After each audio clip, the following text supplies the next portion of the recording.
안녕하세요. 어느 날 갑자기 우리나라에 아주 중요한 금융기관이 완전히 멈춰버린 사건이 있었죠. 오늘은 바로 그 사건의 중심에 있었던 랜섬웨어 공격에 대해서 정말 하나부터 열까지 쉽고 명확하게 파헤쳐 보겠습니다. 자, 여러분, 한번 상상해 보세요.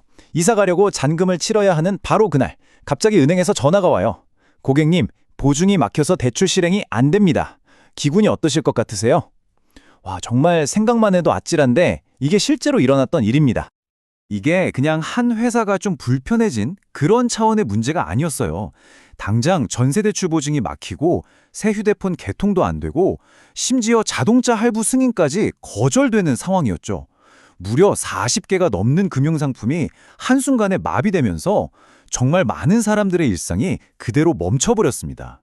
자, 그럼 이 디지털 범죄의 주인공들, 그러니까 공격을 당한 회사는 어디였고 해커들이 사용한 무기는 또 무엇이었는지 지금부터 자세히 한번 들여다보겠습니다.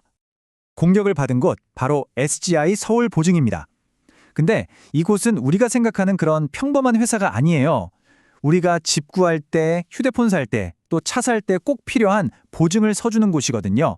말 그대로 우리 금융생활에 보이지 않는, 하지만 아주 핵심적인 안전망 같은 기관인 거죠. 300조 원. 와, 이 숫자 하나가 모든 걸 말해줍니다. SSGI 서울보증이 1년에 다루는 보증 규모가 바로 이 정도예요. 이런 어마어마한 규모의 기관이 멈췄다는 게 얼마나 심각한 일인지 이제 좀 감이 오시죠? 그럼 이들을 공격한 무기, 랜섬웨어는 대체 뭘까요? 이걸 가장 쉽게 설명하면 디지털 인질극이라고 할 수 있어요. 해커가 우리 컴퓨터에 몰래 들어와서 중요한 파일들을 전부 암호로 잠가버리는 거예요. 그리고는 돈을 내면 풀어줄게 하고 협박하는 거죠. 정말 악질적인 범죄입니다. 자, 그럼 이 해커들이 마치 한 편의 범죄 영화처럼 얼마나 치밀하게 움직였는지 그 공격 과정을 5단계로 나눠서 한번 따라가 보겠습니다. 모든 건 6월에 시작됐어요.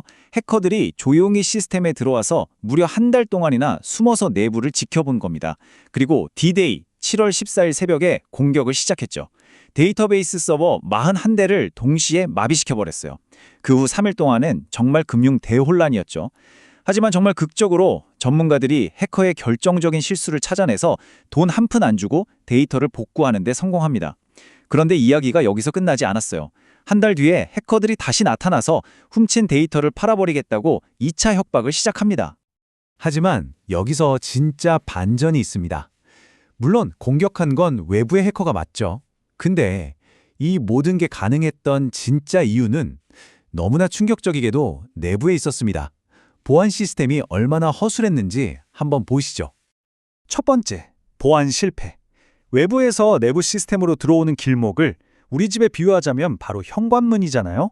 그런데 이 현관문 자물쇠가 너무 허술했던 거예요.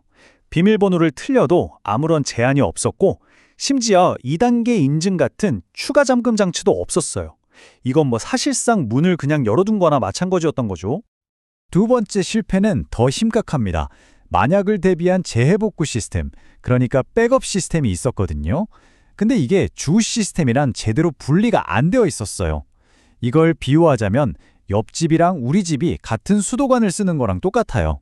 옆집에 오염된 물이 들어오니까 그 물이 그대로 우리 집으로 흘러 들어와서 둘 다 못 쓰게 돼버린 거죠. 그리고 이게 정말 가장 충격적인 세 번째 실패인데요. 이 회사가 ISMSP라고 하는 가장 기본적인 국가 보안 인증조차 받지 않았다는 겁니다. 이게 얼마나 심각한 거냐면요. 비유하자면 국가 공인 자격증도 없는 병원에서 수술을 하고 있었던 거랑 똑같은 상황이에요. 정말 기본 중에 기본을 지키지 않은 거죠. 자, 그럼 이 정말 뼈아픈 사건을 통해서 우리는 뭘 배워야 할까요? 다시는 이런 재앙이 일어나지 않게 하려면 뭘 해야 하는지 그 명확한 해결책들을 좀 살펴보겠습니다. 결국 해결책은 기본으로 돌아가자는 거예요. 첫째, 모든 금융사에 기본 보안 인증을 의무화해서 최소한의 안전장치를 만들어야 하고요. 둘째, 외부에서 들어오는 문은 2단계 인증 같은 걸로 철통같이 막아야 합니다. 그리고 셋째, 비상시에 쓸 백업 시스템이 진짜로 작동하는지 주기적으로 훈련하고 테스트하는 건 이건 너무 당연한 얘기죠. 마지막으로 이걸 책임질 보안 담당자에게 제대로 된 권한과 예산을 주고 혹시 사고가 나면 숨기지 말고 투명하게 공개하는 문화가 정말 필요합니다. 자, 이렇게 많은 기술적인 이야기들을 살펴봤는데요. 이 모든 걸 관통하는 우리가 이 사건에서 반드시 기억해야 할 가장 중요한 단 하나의 교훈은 과연 뭘까요? 핵심은 바로 이겁니다. 기본이 가장 중요하다. 그리고 설마 무슨 일이 있겠어? 하는 안일함이 가장 큰 위험이다. 아무리 비싸고 좋은 최신 보안 장비를 사놓으면 뭐해요? 우리 집 현관문 비밀번호를 1234로 해놓는 것처럼 기본적인 걸 놓치면 아무 소용이 없다는 거죠. 결국 이 사건은 우리 모두에게 하나의 질문을 던지고 있습니다. 우리가 매일 의지하며 살아가는 이 거대한 금융 시스템이라는 안전망이 과연 정말 튼튼하고 안전한 기반 위에 세워져 있는 걸까요?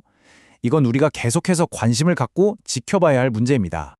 오늘 제가 설명해드린 내용이 이 복잡한 사건을 이해하는 데 좀 도움이 되셨나요? 유익하셨다면 앞으로도 이렇게 중요한 이야기들 놓치지 않도록 구독과 좋아요 꼭 좀 부탁드리겠습니다. 감사합니다.